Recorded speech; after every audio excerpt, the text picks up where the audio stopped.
لمونديال جنوب افريقيا اجرت امسيه اليوم العناصر الوطنيه اول حصه تدريبيه، وذلك بحضور اغلب اللاعبين الذين وصلوا تباعا الى كرومونتانا بسويسرا في اجواء مميزه حسب مراسلنا من هناك كريم أيت عثمان.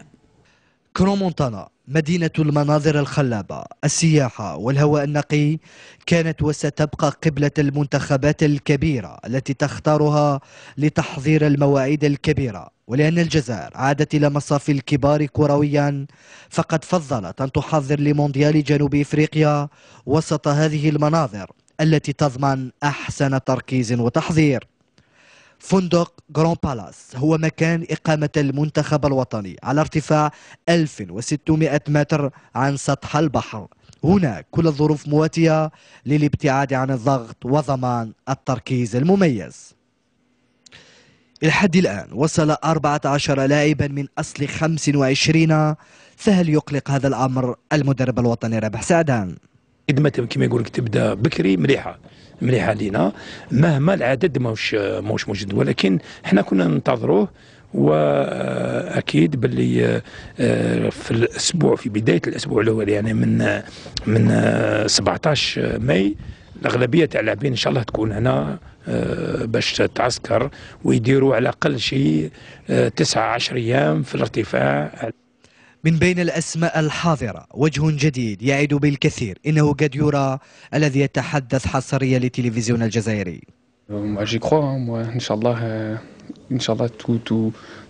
on a une bonne équipe, de bons joueurs, un bon cœur, donc Inch'Allah, avec, comme on dit, un cœur vaillant, rien d'impossible. كريم زياني الذي يعد رقما مهما في معادلة المدرب الوطني رابح سعدان يعول كثيرا على هذا الطرابلس للعودة بقوة. On peut dire que rien ne remplace la compétition, c'est clair. Bon, c'est vrai que j'ai travaillé, je me suis entraîné normalement, j'ai beaucoup travaillé physiquement.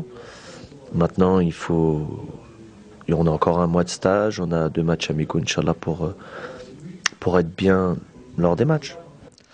اللحظات التي قضيناها اليوم مع عناصر المنتخب الجزائري جعلتنا نشعر برغبة كبيرة في نفسية اللاعبين لتحقيق تألق جديد.